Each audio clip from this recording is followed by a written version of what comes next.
Greetings and thanks so much for watching this PJTV special. I'm your host, John Phillips. Well, her book defined the 2016 presidential election. It's her 11th New York Times bestseller. I'm, of course, talking about the one, the only Ann Coulter. And thanks so much for stopping by. We appreciate it. Thank you for having me. All right, so let's go ahead and cut right to the chase. Donald Trump is a guy who you backed very early on, although not as early as some of our friends. Well, pretty much from the Mexican rapist speech. I needed a week to make sure he wasn't going to back down, which is hilarious now. And he caught the country by storm. He is now not only leading in all the polls nationally, he's leading in many of the state polls of the states that haven't voted yet. He's leading in the delegate count. All of the metrics for the debate show that he has developed an interest level in this campaign like we haven't seen before in American history. And I read something earlier today saying that you're starting to wobble, starting to lose your affection for Donald Trump in certain respects. Is that true? Yes, I've gone from supporting Donald Trump to ferociously supporting Donald Trump. No, I mean, these conservatives, particularly, apparently, many of our friends, the Cruz supporters, they are behaving they have all the behavioral mannerisms that I hate in liberals. And they talk about, oh, it comes from the top with Donald Trump, which is exactly nothing other than his great love and respect for women. But I think the lying, and it is lying, it's utter, outrageous dishonesty coming from the Cruz camp. I'm starting to think that might come from the top, too. But, I mean, this moon battery, where anything your guy does must be defended to the hilt, and everything is Donald Trump's fault. I mean, just a quick example, the National Enquirer article. I mean, it's come out that that was coming from the Rubio camp, and with pretty credible sources, with more credible sources, I might add, than the claim that Cruz was even having the affairs, though perhaps there's more to come on that. But there's the National Enquirer story, and somehow Cruz turns that into a scandal with Trump? Trump, I've met Trump's campaign staff. He has 3 guys. For most of the campaign, he had 2 people. And when I say guys, 1 guy, 1 gal, I mean, other than the state organizers, he doesn't have an Oppo research team. The idea that he's the one who would place this, apart from the fact that the Daily Beast talked to all of these other reporters who said, yeah, oh, they tried to shop that story to us too. It was the Rubio camp. I think part of it is the Cruz people and the Rubio people, and if you go back far enough, the Jeb people, always thought that someone from the club would eventually end up with the nomination. Probably Jeb early on, if you go back and look at those polls. The fact that Trump has taken it away from them has made them so angry that they think that he has to be cheating because there's no other way a guy like him could be leading the pack. So therefore, he has to be doing more things dirty and underhanded that we just don't know about. So anything that we do is justified. They certainly are taking the approach that anything they do is justified, but they're also, I mean, the double standards now are things, again, this is everything I hated about the Clintons, everything I hate about the left. And, some of these people are friends of ours. And I look at their tweets and think, wait, when you saw that video of a delusional female reporter who does not ask any questions when she's supposed to, during the question and answer period, I like to call it, stands in the back with friends and family of Trump's, and then after the press conference is over, this Michelle Fields rushes not only the front-runner presidential candidate, but one who is under an enormous threat of attacks in the middle of a Secret Service scrum, and Corey Lewandowski, doing his job, is just trying to keep up with his boss.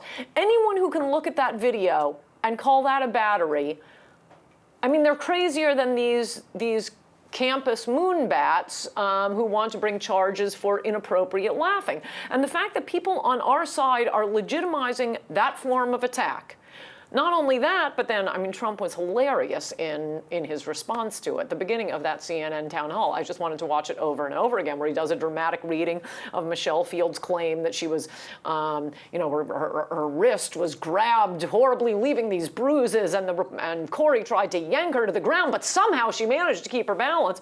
And then you see her completely placid, walking along. Again, if that was a battery, Corey's shoulder brushing hers, then Trump is right. That was an assault on him, and he should bring charges. He was so great. My arm's never been the same, folks. That was so great. So Trump, ironically, does start saying, look, if that's a battery, Corey's shoulder brushing against Michelle's shoulder, then I was assaulted.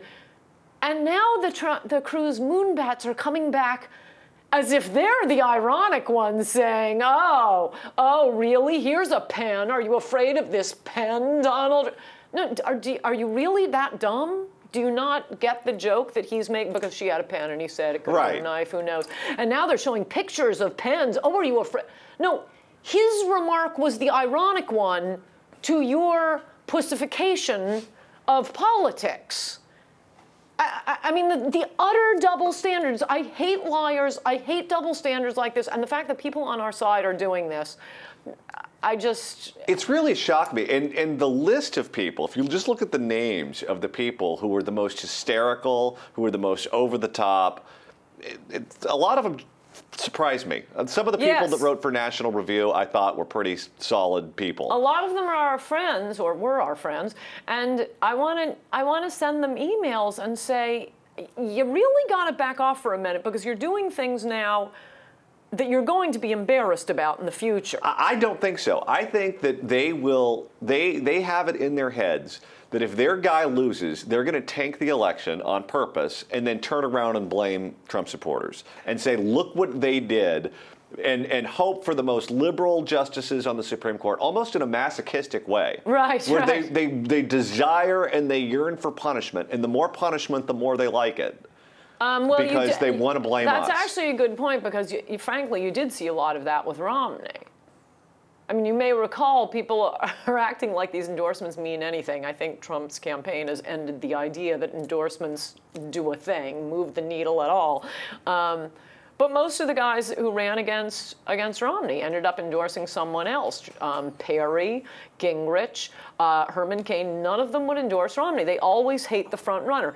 Now, usually that changes with the general election, but what I'm saying they're going to be embarrassed by, and why they really ought to think twice before suddenly adopting the left's inappropriate laughter is the equivalent of a rape standard, is if you're going to criminalize everything, this never works out well for conservatives. Once you legitimize this form of attack, where an actual criminal prosecutor, who, by the way, we have to talk about this guy. I, of course, have been investigated by this office. Rush Limbaugh's been investigated by this office. The Democratic partisan. That office, you have no idea, California, or I hope the rest of the country, how corrupt Florida prosecutors are. And this office in particular is the one that went after Rush Limbaugh for 3 years for using back pain pills. Meanwhile, for the same offense, Patrick Kennedy, except a little bit more, since he smashed through a police barrier at the United States Capitol at like 3 a.m. one night. No, he doesn't get prosecuted. Rush Limbaugh was pursued for years for illegal prescription back pain pills. Years he was pursued. Now, different jurisdictions, who can account for that? Oh, how about the same jurisdiction? The exact same prosecutor in West Palm Beach let the pederast, Jeffrey Epstein, and friend of the Clintons, let him off with a hand slap after the Palm Beach police spent 6 months collecting, I'm sorry, is this a family show? Go ahead. Black dildos that the butler had found in the bathroom after, 13 and 14-year-old girls were visiting Jeffrey Epstein. They had affidavits from about a dozen of the girls. They had an affidavit from the procurer of the women. They had been going through his garbage. Major 6-month investigation of this guy who did have, the famed sex island with Prince Andrew and Bill Clinton. Same prosecutor's office. Let him off with a wrist slap. Well, will this be enough to get Rush off the fence? Because Rush hasn't officially taken a side yet. His brother David Limbaugh who knows? has sided with Cruz. Who knows? Who cares? All right, well, speaking of Cruz, Heidi Cruz, is she a legitimate target? Well, I mean, as this whole thing began, it was me gently giving some constructive criticism to my guy. I didn't like the retweet of him showing the unattractive picture of Heidi Cruz next to a hot model photo. It again wasn't his tweet, and Donald Trump seems to think that retweets don't count. But I did a short little podcast with Milo, who thought it was awesome. And I said, look, I'm not even going to argue with you, but it was gentle, mocking criticism of this one retweet. Why can't any of the supporters of Ted Cruz criticize their guy? Oh, no. He comes out and blames Trump for the National Enquirer article. Absolutely insane. And they're all right there with him. They're in lockstep. They are exactly like the Clinton fanatics. And the Rubio people, I didn't think would translate so directly to the Cruz people. I don't think they have. They just changed on a dime, I think. I don't think they have. You don't think so? Not the actual voters. Well, here's what's funny. I don't think, look, there's two options keeps here. Assuming, I'm sorry if I could interrupt you for 1 second, but everyone keeps assuming, as they did with Romney, any vote that is not for Donald Trump must be, I hate Donald Trump with the hot, hot hatred of 1,000 suns. So far, primary after primary, as people drop out, that hasn't been true. Let me amend what I said. People in the media who were Rubio supporters translated very easily to become Cruz supporters. Right. I think without a one, all of them did the same thing. But also, I mean, even that, it's hard to tell. This guy I've never heard of, I don't know if you've heard of him, talk radio host in Iowa, Charlie Sykes. He's a never Trump guy. He has Trump on his radio show. All he has is a bunch of platitudes and denunciations that you could say about it. That's not who we are. Can we talk about policy? Because I'm pretty sure my guy, Donald Trump, is always going to win on policy. No, they just want, like liberals, just platitudes, not who we are. He doesn't have character. He's mean. Again, back to who's going to build the wall, who will keep out Muslim immigrants, who gives a crap about the American worker. There's only one candidate who does that. But anyway, Charlie Sykes, someone none of us have ever heard of, is suddenly the star of MSNBC and CNN. Now, once he comes out against Trump in these statement votes next week, you can't turn on TV without seeing it. So I'm sorry, but people have a somewhat biased view. I've been right. I'll give it 5 days after June 16th, when the Mexican rapist speech. It took me at least 5 days to think, wow, he's not backing down. And then I knew, and I said, I'm on the record, on radio. You did it on Bill Maher, right? Yes, though I still was nervous at that point, though I did say that, and the audience laughed at me. So, okay, so I've been right since, and that I think was June 18th. I've been right from the beginning.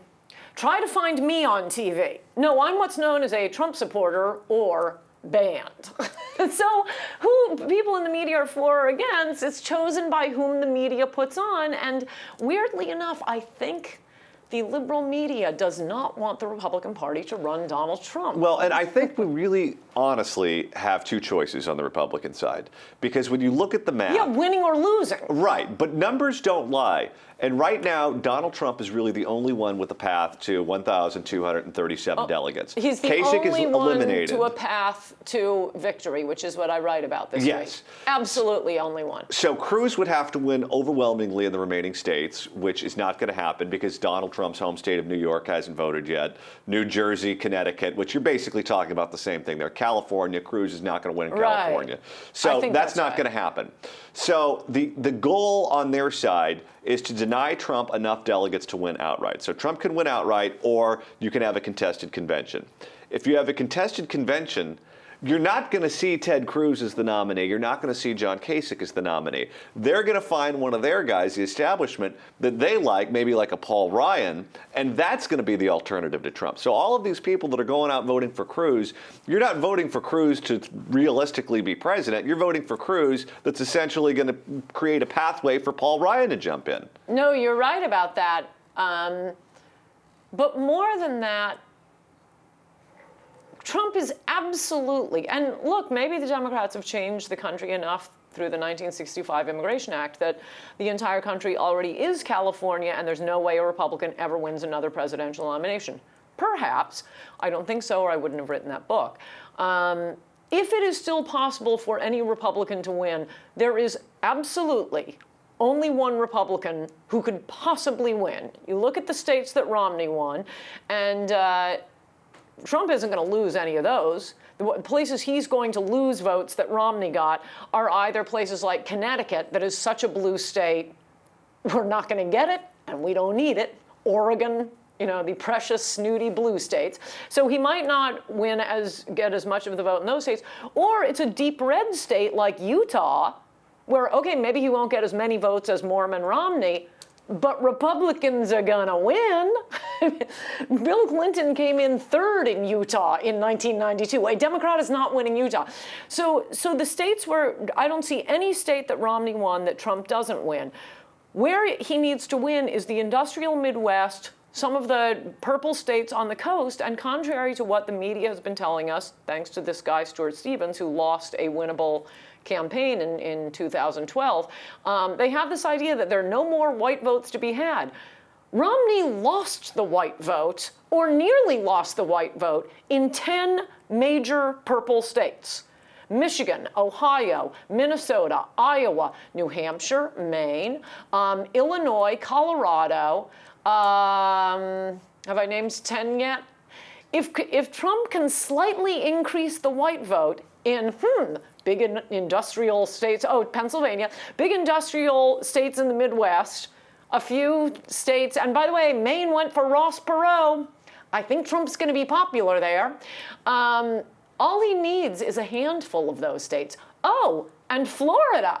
Let's start with Florida. Not only did Trump get, which I haven't even considered, I'm just looking exclusively at how Trump could possibly crush the Electoral College just by slightly increasing the white vote in certain states. Stuart Stevens doesn't seem to understand that we vote through an Electoral College, so it doesn't matter that. That's great that Romney got 88% of the white vote in Mississippi, but that didn't help in Massachusetts, where he got 40% of the white vote. That's the point they make for the general election, but in the primary, when Trump is getting screwed out of delegates in Louisiana, well, the process is the process, the rules are the rules, can't do anything about it. Complain to someone who cares. Ann Coulter, thanks for stopping by, always a pleasure. Thank you. The book is Adios America, available online at Amazon.com. Don't forget you can read Ann's columns at AnnCoulter.com and follow her on Twitter at Ann Coulter. Thanks so much for watching this PJTV special.